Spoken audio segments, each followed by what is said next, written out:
সূরা ফাতিহা পড়ার পর যে 3 তাসবিহ পরিমাণ চুপ থাকে তাহলে সেই ব্যক্তিকে সাহু সিজদা দিতে হয়, এটা কি সত্য? সত্য।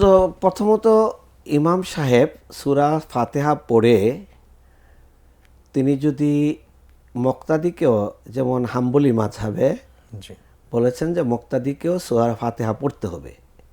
এখন ইমাম সাহেব যদি সূরা ফাতিহা পড়ে একটু বিলম্ব করেন, আমিন বললেন অথবা নিজে কোনো দোয়ার মধ্যে নিজে থাকলেন, এই ফাঁকে মুক্তাদি সূরা ফাতিহা পড়লো, 5-7 যাক 7 জিবি যাক, তাতে তো নামাজ সৌসিজদা দিতে হবে না, জি সৌসিজদা দিতে হবে না।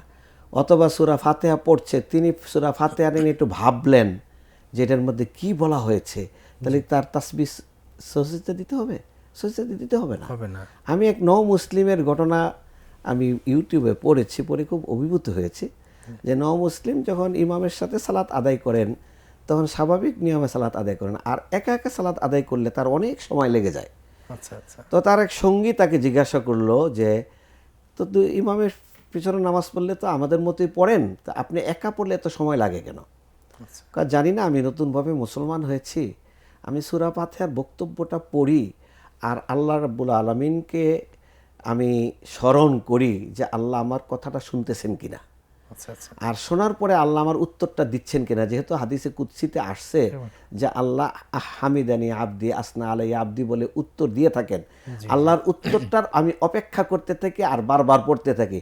যতক্ষণ না আমার মনের ইতমিনান হয় যে আল্লাহ আমার উত্তর দেন নাই, ততক্ষণ আমি পড়তে থাকি। আর যখন আমার মনের এটা স্যাটিসফ্যাকশন হয় যে আল্লাহ উত্তর দিয়েছেন, তখন আমি পরবর্তী আয়াতে যাই, পরবর্তী রুকুতে যাই, সিজদায় যাই। এটাও একটা নামাজের মধ্যে যেটা যে আমরা 3টা দরজা পাই, ঈমান, ইসলাম, ইহসান। এটা একটা ইহসানের দরজা, ইহসান লেভেলের। অতএব সব জিনিসকে আমরা মেপে মেপে আমরা কাজ করব না। মেপে মেপে কাজ করতে গেলে সেখানে আমরা ঠকবো। বেশি বেশি করা তো উচিত। হ্যাঁ, এটা বেশি বেশি করব আমরা।